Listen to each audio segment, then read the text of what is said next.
This is the 10 best gold farms of the week. Let us begin. Coming in at number 1, we have the Silphus Twilight Cultist farm. And following on to this, we know we've actually covered this one. However, for this week, I wanted to try something a little bit new. A load of the guys on the Discord, i.e. Callie and or Jin, have been doing some farming of these types of farms, and I want to share their results while showcasing these farms. Following on to this, the Twilight Cultist Text farm is located within Silphus. There is 3 name-based camps for these guys to take out, and I'll be showcasing them in this footage. However, when it comes towards this gold farm, you have chances of getting hold of most of the glorious set along with the heroic set and also the lofty set to go along with that. These ones tend to sell for the most. However, you do have a chance of getting a hold of items such as the 𝐵𝐵𝐿𝐵's Blazing Longsword, the Twilight Cultist Texts, which you can just sell on the auction house or trade into the repeatable vendor, and along with that, a load of different types of recipes such as the Moon Cloth Shoulders, the Invulnerable Mail, which I managed to sell the other month for a pretty penny, and along with that, an array of different types of old world transmog which sell for a decent chunk of gold. Overall, this gold farm is amazing, and with the farm that was done by Jin on my Discord, who is also one of my guides, he managed to get around about 57,000 gold's worth of value from this gold farm. So we actually have a relative benchmark for you to go off of if you want to try out this gold farm. Now, coming in at number 2 and my pick, which is the Heart of Fear. The Heart of Fear gold farm is located within the Dread Wastes, and it is a raid, so to speak. What you're mainly going in here for is the old world mop based transmog, along with the battle pets that come inside with this. You have items such as the Core-Thick Swarmling, the Amberglow Stinger, the Spawn of Garalon, and the Living Amber, along with the Ravenous Prideling. These ones all go for a decent chunk of gold. The Ravenous Prideling and the Spawn of Garalon tend to sell for the most, and they are best sold at level 25. So if you are wanting to take advantage of Squirt Day and Super Squirt Day, then I would be my guest on leveling these ones up. The others tend to sell for a little bit less. However, they do generally tend to sell for a decent chunk of gold for a 10-minute gold farm, and that was without a speed set. So judging with that, if you want to do this gold farm, it takes roughly about 10 minutes, very easy in order to do, and the mechanics within this raid is relatively simple. It's mainly tank and spanks, and at max level you can basically just blast through them very fast. Now, coming in at number 3 is the Essence of Water gold farm within Winter Spring. This one was farmed up by Jin once again, and he managed to get around about 17,000 gold's worth of value from this gold farm, and this one is located here on the map right now. You'll be wanting to take out the Ice Avatars. You have a chance of getting a hold of the Glorious Leg Plates, pretty much all of the Glorious set for me to correct myself on that one. A load of Essence of Water, and this is best done in a 5-man farm. Much like Silphus, this is better done with a 5-man farm because you can force respawn these mobs. The faster you kill them, the faster and more loot you will gain. This adds up quite nicely in the grand scheme of things, and I really do like this type of farming in general. I'm planning on doing some more streams where we actually do a load of group farms together. However, when it comes to all of that, you also have the Hydraulic Armor, which also sells for a decent chunk of gold on the auction house as well. And that currently has a 0.02% chance of dropping from these mobs. So doing it in a group, taking them out as fast as you can, works out really well in the grand scheme of things.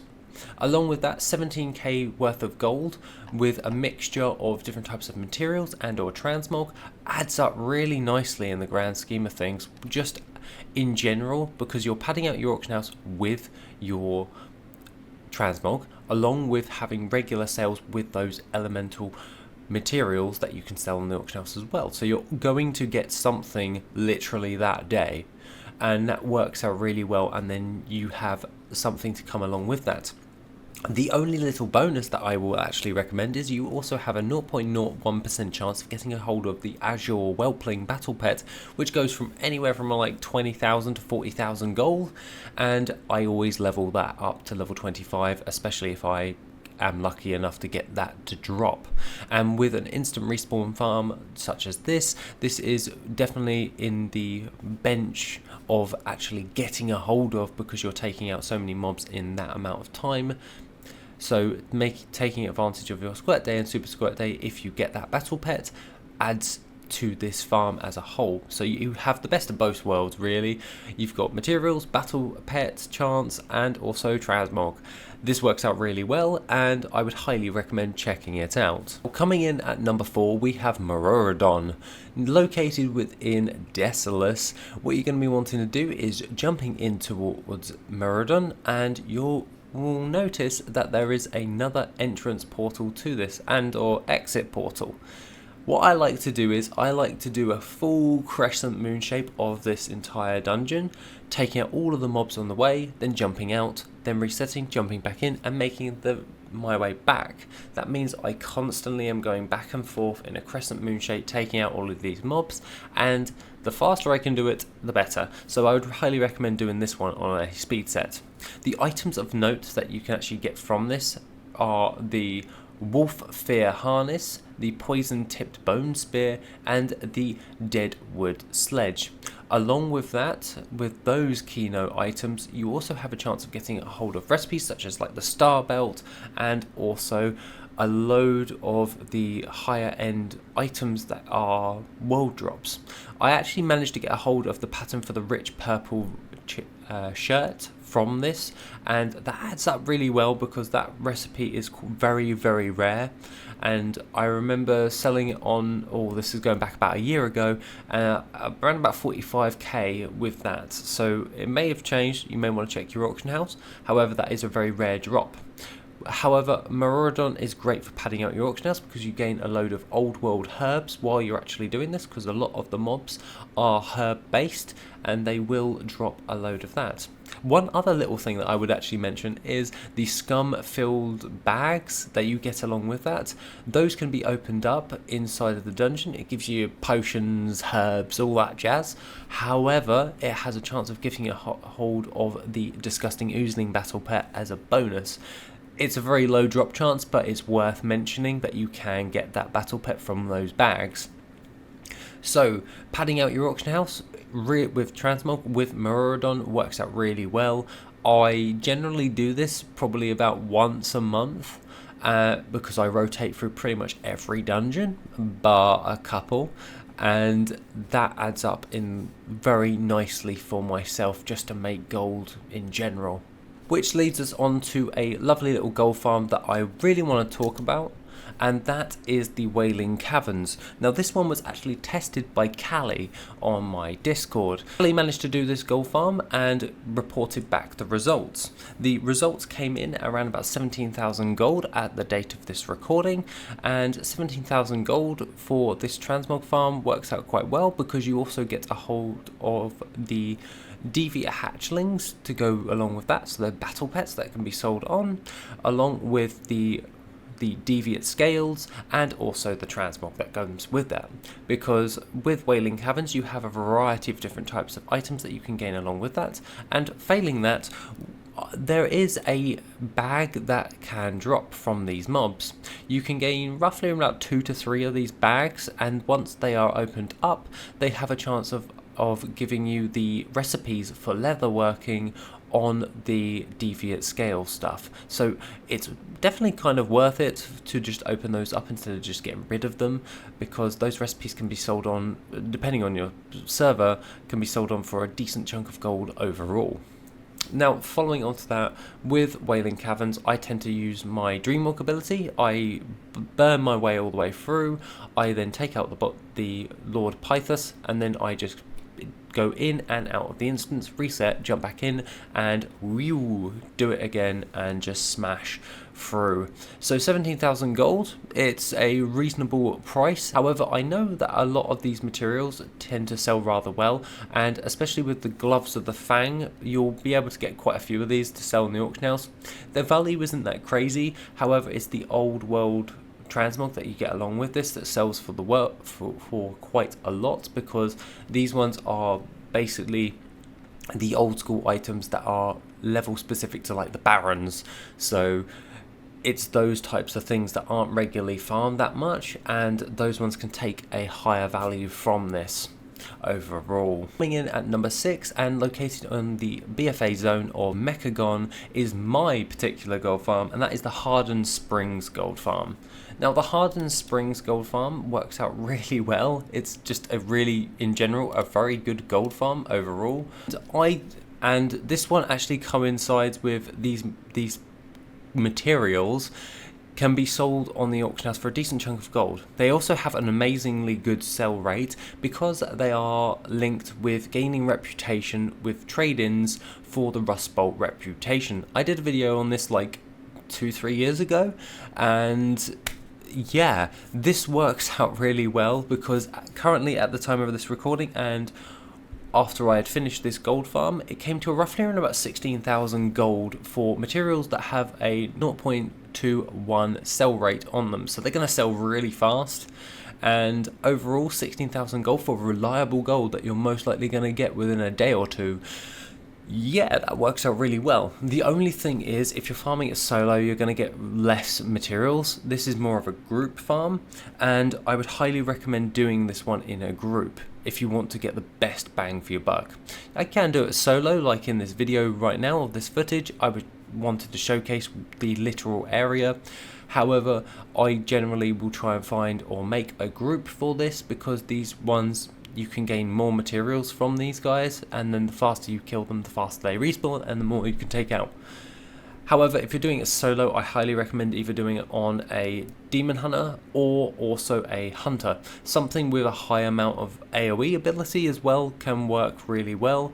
Druids work okay. I wouldn't prefer to do it on my Druid. I'd prefer to do it on my Demon Hunter. However, for this video, as you can see, I'm doing it on my Druid. This one is just a very reliable gold farm, and I actually found this import that I did from BFA while I was going through all of my old data logs for updating Worth It. This gold farm will make it into the reputations module within Worth It as a side note, because we're currently building out the reputations module. If you want to give a hand, you're more than welcome to go over to Discord. We have a list of loads of gold farms that are not currently in Worth It, and they actually do go for a decent amount of gold, so you make some gold and give us a hand at the same time. Now, coming in at number 7, we have the Spires of Iraq gold farm. Now this one is insane. This one is done by Jin. Jin did this one the other week, and oh dear, it fetches a stupidly amount of gold. This one is a transmog gold farm, so just be prepared for that if you were a transmog farmer. However, currently I am looking on my screen at the data log that he did, and it is currently coming up at around about 451,000 gold for this gold farm. However, after refining the actual data table for this, it currently comes up to around about 250,000 gold. So I refined and went through and sifted through all the items that he managed to get. This was done on a 5-man gold farm. You can find and on the screen right now you can see where we're actually talking about in the Spires of Iraq. And you'll be taking out the Shattered Hand guys. These guys, if you do it in a loop or you space your guys out with a pentagon, the faster your group can burn these guys down, the faster they'll respawn, the more loot you gain, and then you can sell those on the auction house. The sell rates on them are pretty insane, I'm not going to lie. Some of these items go from anywhere from like 11,000 gold all the way up to like 15,000 gold, 15,000 gold, 16,000 gold, 14,000 gold, 53,000 gold. It really does depend for these items. However, don't get fooled with the braces, the rings, and the trinkets that you gain from this farm, you're mainly going for like the cool appearances from WoD, and they tend to sell really well overall, especially when it just comes to this gold farm. Overall, you can just sit here AFK and just press Moonfire like crazy, and you can do that, or you can do it solo like what I'm doing in this video right now, and just running around in a circle taking out these guys. Just by doing this for literally about 5 minutes, I managed to gain around about like 25k's worth of transmog. So that's pretty good. I can sell those on the auction house and just add that to my portfolio. And then I'll probably come back and actually do a full group farm of this. This is working out to be quite good. Now, coming in at number 8, and something that I would always recommend, especially for anyone aspiring to be a transmog gold farm seller, and that is the Dungeon of the Botanica. Now, Botanica tends to go really well in the grand scheme of transmog. Most people know it. If you are well versed in transmog, Botanica is usually the area people just go, you need to just do this. Yeah, it is granted you need to do Botanica if you want to pad out your auction house. You gain a wide variety of different types of materials also as well. So the netherweave cloth, don't really worry about that. It's the primal life you get near the end that works out really well.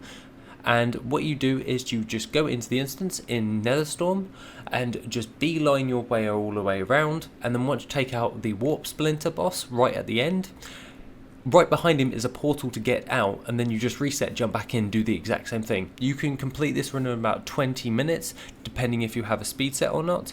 If you have a speed set, you can do it even faster. I know some people that can actually get it done in around about 11 to 12 minutes with a speed set, and it's just like, oh my days. That's pretty good gold farming for the same amount of mobs. Be prepared to actually tag these guys. I kind of use my Typhoon ability and also my Soothe ability to just tag mobs and get them to come, and I just pull them all at Warp Splinter and then burn them down. It's just easier for me to farm it, so that's how I generally do it. However, Botanica is great for just padding out your auction house with TBC based items to sell on the auction house, and all the ones that you don't need I generally send over to my enchanter to disenchant for arcane dust, and then I'll use those in profession crafts. It adds up quite nicely, and arcane dust tends to sell rather well, so I do that as well as all of that. Overall, this dungeon is pretty dang awesome for just getting started with transmog, and that's why I've put it on this list as a nice little keynote for everyone this week. Now, coming in at number 9 is the Mosan Vaults. Mosan Vaults is a great little gold farm in order to do. Number 1, the lovely little Elegon, the raid boss in here, as a side note, just straight off the bat, has a 4% chance of dropping the Astral Cloud Serpent mount. Just FYI, anyone farming this up. The main thing from here is you're going for the Mogu based transmog that you gain from Mosan Vaults. It's kind of self-explanatory there. However, that tends to sell quite well, especially at this moment in time. I'm not sure why people are buying a lot of this stuff, but it looks quite cool, so I probably will learn a load of this stuff as well. However, this gold farm is very easy in order to do. Just be prepared at the beginning, trying to get things started. It can get a little bit buggy before if you run ahead too fast. Like in this video, I kind of like beelined it. I got way too excited, and I was like, oh, I have to go back and reset it, so to speak. However, just smashing through all of this, you can gain quite a variety of different types of transmogs, along with Spirits of Harmony, and also you have a chance of getting 4 different types of battle pets. That is the Stoneclaw battle pet, the Wayward Spirit, Comet, and also the 𝐆𝐀𝐿𝐲. Now, 𝐆𝐿𝐲 and Comet go for the most amount of gold. They're best sold at level 25. Stoneclaw and Wayward Spirit don't even, just sell them. Don't level them to level 25. Comet is the best at this moment in time at level 25, and 𝐆𝐿𝐲 is pretty good. It's like a 3 times uptick on a level 25 for 𝐆𝐿𝐲, and then Comet is like a 4 times value for what you get. So overall, that works out really well. The raid in general just tends to work really well, especially when it comes towards just farming everything out. And overall, I find this to be a great little gold farm in order to blast through, especially when it comes to your ults. Overall, this is just a quick, easy gold farm you can do to gain a little bit of extra gold overall, so that's why I put it on this list for this week. Now, coming in at last on our list, and at no surprise, is another group gold farm done by Jin. Jin is basically headhunting the group gold farms module within Worth It at this moment in time, going through all of the list with everyone, just trying to pull groups together to do group farming in order to put into Worth It. So if you want to give him a hand, I'm just going to shout out right there, please come to the Discord and just ask for Jin or ask for me, and then we can arrange groups. We've got group channels in the Discord to try and build that up, and then we just record what we get. Overall, when it comes towards this gold farm, this works out really well. You get a stupid amount of items. However, this is the Isle of Thunder transmog gold farm, and this is with the Zandalaris, not the Mogu one. This can either be done on 2 places in this zone. You can either do this right at the beginning of the portaling into the Isle of Thunder, there's a load of Zandalaris there, or you can go right to the top where I prefer to do it, and you can see me right now just running around killing Zandalaris. It's literally that simple. It's best done in a group. If you split each of your group up into like a pentagon-esque shape, then you'll be able to burn these guys down even faster, and they can respawn really fast because it's an old world zone that was meant for lots of people to be on this isle, so they will force respawn themselves when you take them out. This adds up really nicely, and currently as it stands, when it comes towards this gold farm, I am looking at 203,000 gold from Jin's findings of this 5-man gold farm. However, after refining this, I have a 153,000 gold's worth of transmog to go inside with that. So if you're wanting to make a decent chunk of gold with this particular gold farm, this is something to look into, because Zandalari based transmog tends to sell really fast overall, and it looks pretty dang awesome as well. And it also fetches a high value on the auction house when it sells, and at a 0.03 sell rate in general. Looking at this right now after refinement, this means that they're going to sell really dang fast, and in an hour's worth of gold farming you also get around about 18 spirits of harmony. Overall, this is everything I have to say for the 10 best gold farms of the week. If you want any other additional types of early access gold making content, Worth It betas, and also any other additional type of content, then please feel free to go over towards the Patreon. Other than that, have an awesome rest of the day, and I shall see you in the next video, which will be soon.